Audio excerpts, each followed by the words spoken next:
Now, heading into match day 3, many people are looking to use that wildcard button as a free hit before we get unlimited transfers into the knockout stages. And in today's video, I'm going to be running through all the key data and, of course, the best team for match day 3.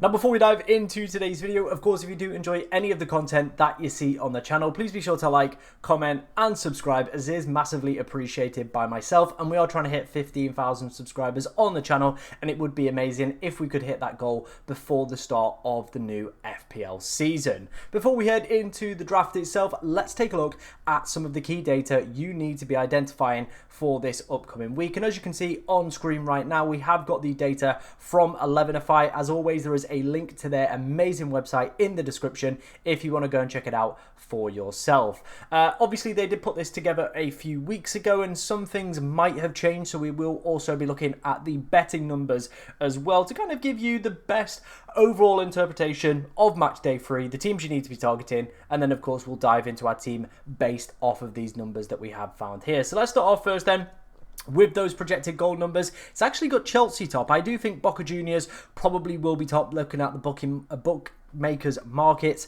and of course how we've seen Auckland performed so far in this tournament, which is pretty miserable from a defensive perspective. But Chelsea and PSG do have a lot on the line heading into this final match day, both picking up defeats in match day 2. So again, they're going to be looking for wins, and their projected goal numbers as well are also going to be pretty high for that one. Real Madrid, Atletico Madrid, Borussia Dortmund as well, all good teams to definitely be invested in over the next few weeks. For match day 3, for the potential wild card here, in my personal opinion. I think they've all got some great attacking players, still a lot on the line as well for all of these teams. Obviously, I'm filming this before the Dortmund game. They might have been pretty much wrapped up and through, but yeah, the other teams, they've still got a lot to play for.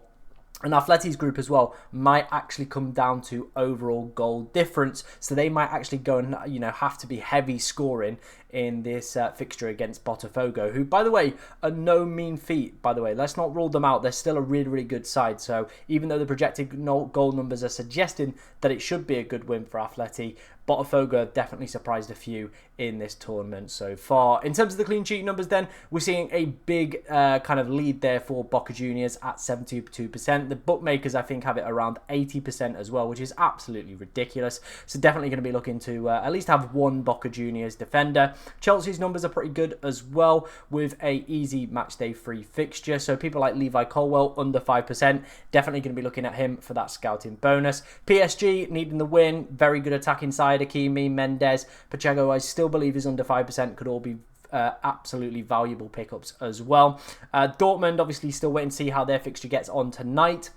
Then we'll have a better kind of grasp of what they need from the final game and if they are worth targeting, in my personal opinion. Atleti, but like I said, Botafogo, probably a side I wouldn't underestimate and probably wouldn't look at any Atleti defenders for me. And then you've got kind of some other teams where we definitely can find some value in those under 5% ones. Obviously, you've got Flamingo, Fluminense for me, definitely lots of high quality picks that could do exceptionally well over match day 3 with some decent opportunities as well from clean sheets. Now, I've had a few people ask me, Tom, how do I kind of put these teams together, or how do I know which teams I need to be targeting? So of course I use data like the 11ify one, but for my own sake I also use odds checker. It's a a pretty decent tool. If you've ever done any betting, you'll understand how it works. All I would recommend for you guys is just simply put them into decimals rather than the fractions, and then you'll get a good understanding of who is the favourite heading into each game and which teams have the best fixtures for each week. So as you can see here, Seattle Sounders versus PSG, 22 here, 1.18 is a heavy fancied win for PSG, so of course we're going to be looking at their players. The Atleti fixture, as you can see, Botafogo, the bookmakers have definitely narrowed that from what it was before the PSG game. We're seeing obviously Auckland City, 126, 1.01 for Boca Juniors. So again, definitely going to be warranting a triple up as well. Palmeiras, quite, decent favourites heading into that fixture against Inter Miami on the final day. We're seeing a strong correlation for Chelsea to win as well with 17 there. Same with Dortmund. Again, it is all going to depend how they get on in their fixture against Sundowns and whether or not we actually need to be targeting Dortmund as a potential side. But the bookmakers as well suggesting quite a strong wing. And like I said, Flamingo, Fluminense could also be pretty decent options as well if you were looking for potentially Sundowns some players under 5% that could, of course, go and get you that scouting bonus. That was enough kind of build up. Let's head into the team itself and talk about the players I want you guys to be targeting with your wildcards in Matchday 3. Okay, wasting no time, let's dive into the Matchday 3 wildcard team. Obviously, it pretty much works as a free hit because once you get past this week, we get unlimited transfers for the knockout stages anyway, so you can pretty much load up on those teams that have great one-week fixtures, like, of course, Boca Juniors, who, of course, going to be filled this team, to be honest. Let's start off with our goalkeeper pairing. We've got Weatherton and Fabio, my actual goalkeepers as well for Matchday 2, and I've been really impressed with Palmeiras across this tournament. If you look towards the bookmakers data, it is suggesting a 48% chance of a clean sheet for them. Fluminense, I do believe, is a little bit lower, around 46, but still, two goalkeepers who I think at the time, yep, still under 5%. Yep, still under 5%, so you can get scouting bonus from both of them. They play on different days, and like I said, the clean sheet numbers are definitely there, supporting it with good numbers from the bookmakers as well. Piguez, the defender from Palmeiras as well, I am led to believe is actually a penalty-taking defender as well. So he could be, you know, one of those players that is a little bit of a cheat code heading into the final match day. Again, he is going to be under 5%. So again, if they do manage to keep a clean sheet against Inter Miami, which, you know, the bookmakers are suggesting they should be able to do, you could be looking at picking up two players with scouting bonus and potentially a defender with penalties as well. What's not to love about that? Heading into our back line, of course, you can see we've got for the two Boca Juniors defenders. I'm a little bit unsure what the best strategy is to go for here. Obviously, Boca are going to need goals, but it is just trying to find who those best attackers are going to be within their side. I need to do a little bit more digging on this one. So for right now, I do suggest potentially maybe looking at that double up in terms of defence, because it is going to be an easy way to, of course, pick up a clean sheet because Auckland won't score. I can guarantee you that. And of course, both of the defenders we have selected here are currently under 5%, so you will be able to get that scouting bonus on both of them as well. Blanco picked up an assist and has looked very attacking. Costa as well is a pretty decent option. Both of these guys currently, like I said, under 5%, 1.2, and Costa, I believe, 0.3. So even if a lot of people did, of course, jump on him for the final fixture, probably going to take a lot to switch him up to 5% owned. So I think you should be good to potentially get, you know, 9 points out of there if they manage to keep a clean sheet, play to 60, and then do nothing else. That's 9 points from both of those guys as well. I know the attackers might be very appealing, but with it being a little bit dicey on who to select from the Boca Juniors attackers, the double defense strategy could be the one to play for. We saw from the bookmakers and from the 11FI data that PSG are looking pretty decent for a clean sheet this week. Of course, they need something out of that Seattle game, and there's no better option really than Hakimi, one of the best fullbacks that we've seen within European football over the past few years. His attacking numbers speak for themselves. He was an absolute beast in Champions League fantasy as well. So again, a player that I really like having in my wildcard if I was on one for Matchday 3. Finally, we do have Levi Colwill. Again, Chelsea heavy favourites. The 11FI and the bookmakers data is suggesting a clean sheet for Chelsea in Matchday 3. Again, Colwill currently sat under 5%, but he is one of those that you are going to have to monitor.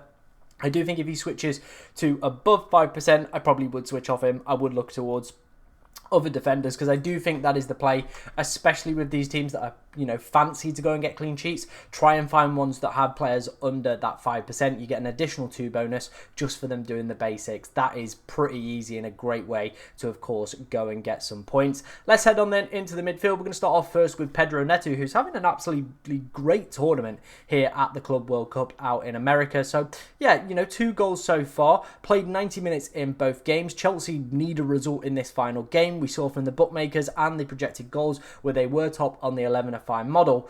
They're looking good, and I think Pedro Neto at 6.5 million is absolutely fantastic value considering what he is doing for this side right now. Kvaratskhelia, despite a blank in Matchday 2, still looked pretty decent. Was still getting opportunities and looking like one of the key talisman for that PSG side. So I still think he's going to be an absolutely cracking option to be, of course, selected for Matchday 3. Again, PSG, after that Matchday 2 defeat, they're going to need something from this final fixture. And again, I do feel like he is a great captaincy option to, of course, be having.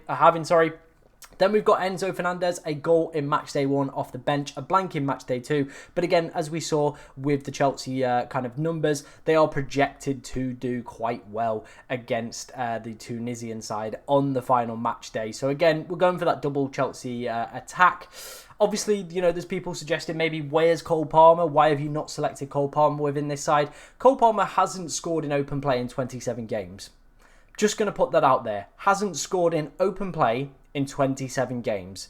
That is not a player I want to be selecting. He's not looked good at this tournament either. I think he's just not a player that suits Maresca's system, to be honest.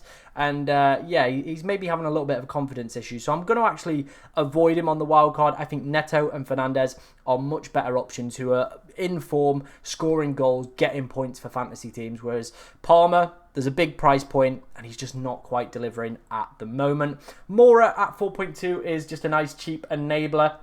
Of course, if you want to make any kind of drastic changes, he's one of those players that can, of course, just slot in or out within the side. They've actually got a fixture that they need to win after their shock defeat. Al Hilali also currently sat, you know, bottom of that group as well with Porto. So both teams are going to, of course, be looking to attack. And I think, you know, he's not really shown what he is capable of at this tournament so far. He got 10 goal involvements out in the Portuguese league this season and has been, you know, one of those players that is kind of on the rise. A lot of people were expecting a lot more from him.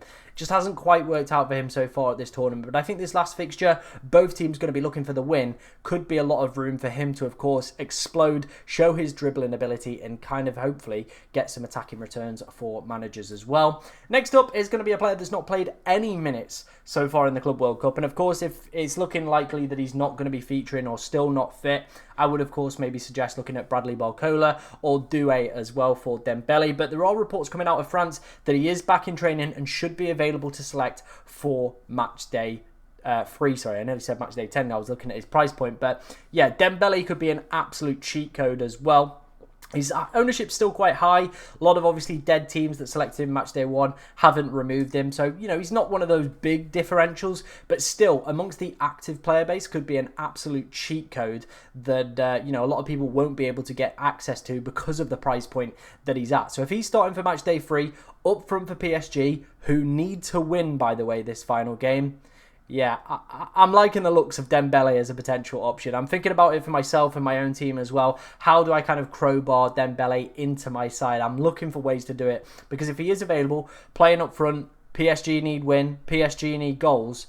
I think, you know, there's no better man than Dembele, who is kind of in that conversation for the Ballon d'Or this season as well. Let's head on then into our free forwards. We're going to start off first with Julian Alvarez, who, by the way, I have no idea how he didn't pick up an attacking return against Seattle. He hit the bar. He had a chance that was just wide. He had a penalty that, you know, was taken away from him as well. It's like, I honestly watched the game and I thought, how has this young man not got anything out of this one? Now, Atletico Madrid, if they do want to progress, are going to need a lot of goals if they're going to be able to do it for this win. They've got to hope, you know, PSG don't potentially get anything out of their game. Atletico probably need some goals as well to kind of go with that as well. I think there is no better option than Julian Alvarez. 20 plus goal involvements this season in La Liga. I really do like him as an option on penalties as well. I think he was probably just a little bit unfortunate in match day 2. Then we have Mertinel. Someone correct me if I'm wrong. Obviously, you know who this lad's going to be playing. It is going to be Auckland City. On the bookmakers' numbers for projected goals, he is top of that metric. An absolutely fantastic player that I think we need to be, of course, taking advantage of. Scored last night as well against Bayern Munich. So for me, 6.2 million could be a great captaincy option against an Auckland City side that definitely did capitulate towards the end of the second half against Benfica. And you feel like a side that Boca that need goals heading into this final match day, that could be one of those players that could go off big in match day 3. Finally, it is going to be Vinicius Jr. Again, Real Madrid yet to play in match day 2, but it is looking likely that Mbappe might be back for match day 3. I think if he is back, then probably Mbappe is going to be the preferred option. But I still think Vinicius, with the 11-5 numbers, the projected goal numbers from the bookmakers as well, could also be a pretty solid option. He isn't under 5%. which is a little bit of a shame, but still could be one of those players that does exceptionally well for the low price point if, of course, Kylian Mbappe is out, because it is looking more likely that he potentially could be taking penalties as well if Mbappe isn't on the pitch. That was the Matchday free wildcard. Let me know what you think of it down in the comment section below. Of course, if you've got any questions about your team as well, get them in as we'll try to answer as many as we possibly can. And thank you for watching today, ladies and gentlemen, and good luck in Matchday 3.